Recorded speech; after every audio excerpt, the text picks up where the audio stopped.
அன்புக்குரிய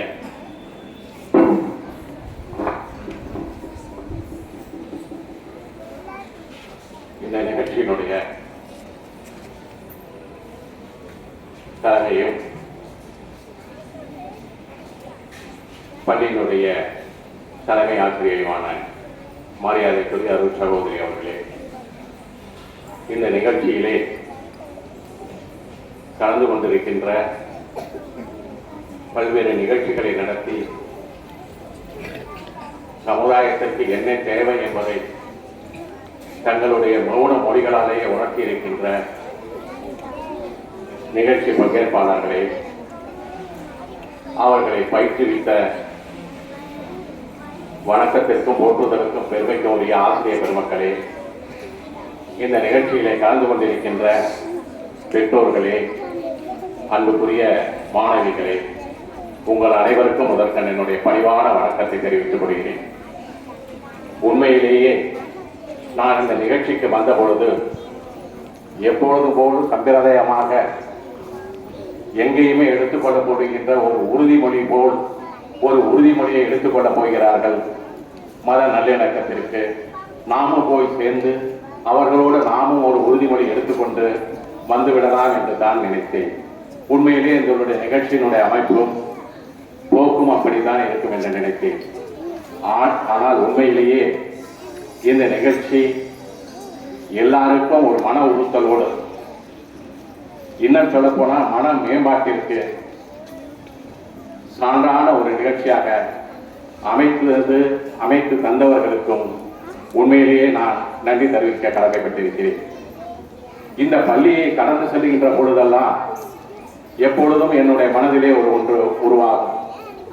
இந்த பகுதியை சார்ந்தவன் என்ற முறையில் மட்டுமல்ல, இந்த சமுதாயத்தில் நான் ஒரு அங்கம் என்ற வகையில் பெண் குழந்தைகளை, குறிப்பாக இந்த பகுதியில் உள்ள பெண் குழந்தைகளை உங்கள் பள்ளி நிர்வாகத்திடம் ஒப்படைத்துவிட்டு பெற்றோர்கள் எப்படி நிம்மதியாக இருக்கிறார்களோ அவர்களுக்கு எப்படி நீங்கள் இந்த ஒழுக்கத்தையும் சமுதாய நல்லுணர்வையும் பேணி பாதுகாத்து கற்றுக் கொடுத்து அவரை இந்த சமுதாயத்திற்கு ஒரு நல்ல மனிதராக, நல்ல குடிமகனாக நீங்கள் இந்த சமுதாயத்திற்கு திரும்ப ஒப்படைக்கிறீர்களே, அதை நினைத்து உண்மையிலேயே நான் பெருமைப்படுவேன். இந்த பள்ளி பகுதியிலே இப்படி ஒரு பள்ளி அமைந்ததற்கு இந்த பள்ளியை சார்ந்தவர்கள் என்ற முறையிலும் அதனை வழி நடாத்திக் கொண்டிருக்கின்ற இந்த நிர்வாகத்திற்கும் ஆசிரியர் பெருமக்களுக்கும் என்னுடைய நன்றியும் எங்கள் பகுதியை சார்ந்த அனைவரினுடைய நன்றியை நான் தெரிவித்துக் கொள்ள கடமைப்பட்டிருக்கிறேன். உண்மையில் இன்னொன்றையும் நான் குறிப்பாக சொல்ல வேண்டும். மத நல்லிணக்கம் என்று சொல்வது ஏதோ பேசிவிட்டு போகின்ற ஒரு நன்று அல்ல. அதனை உண்மையிலேயே தன்னுடைய உளப்பூர்வமாக கடைபிடிக்கின்ற ஒரு நிர்வாகம் தான் இந்த பள்ளி. மரியாதைக்குரிய தலைமை ஆசிரியர் அவர்கள், நாங்கள் வருடந்தோறும் நடத்துவோம் சமத்துவ பொங்கல் என்ற ஒரு பொங்கல் விழா.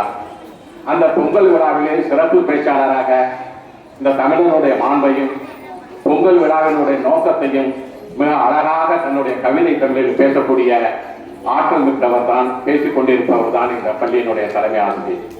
இன்னும் குறிப்பாக சொல்ல போனால் கம்பராமாயணம் என்பது ஒரு குறிப்பிட்ட சமுதாயத்திற்கு இந்து கடவுளை பற்றி பேசப்படுகின்ற ஒரு கம்பராமாயணம் ஒரு இலக்கிய கதை. அது மிகவும் இந்துக்களை விட மிகவும் அழகாக முன்னாள் நீதியரசர் எம் இஸ்மாயில் அவர்கள் அந்த கம்பராமாயண சொற்பொழிவை செய்வார்கள். அவர் வருடம் கம்பராமாயண சொற்பொழிவு கேட்பதற்கு மிக அந்த கம்பராமாயணத்திலே பாண்டித்யம் பெற்ற பல சமஸ்கிருத புலவர்கள் கூட இஸ்மாயிலனுடைய பேச்சை கேட்பதற்காக வந்திருப்பார்கள் என்று சொல்வார்கள். அதுபோல் தலைமை ஆசிரியை அவர்கள் அந்த சமத்துவ பொங்கலிலே நடத்துகின்ற அந்த உரை அவ்வளவு அருமையாக இருக்கும். இங்கே குறிப்பாக பல நிகழ்ச்சிகள் இருந்தாலும் ஒன்றை இந்த மௌன நாடகம் என்ற ஒன்றை குறிப்பாக சொல்ல நான் கடமைப்பட்டிருக்கின்றேன். இன்றைக்கு சமுதாயத்திலே ஏற்படுகின்ற அந்த அமைதியின்மைக்கு காரணம் அன்பு இல்லாததுதான் அமைதி இல்லை. அன்பு இருந்தால் நம்பிக்கை வந்துவிடும், பெருந்தன்மை வந்துவிடும், மன்னிப்பு வந்துவிடும் என்று தன்னுடைய நாடகத்தால் உணர்த்திய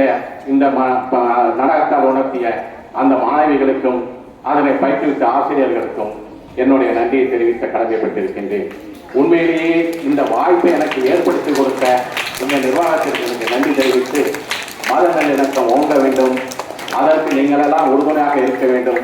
நாம் அனைவரும் சேர்ந்து அந்த ஜோதியை உயர்த்தி பிடிப்போம் என்று சொல்லி உங்கள் அனைவருக்கும் என்னுடைய வாழ்த்துக்களையும் நன்றியும் தெரிவித்து விடைபெறுகிறேன். நன்றி, வணக்கம்.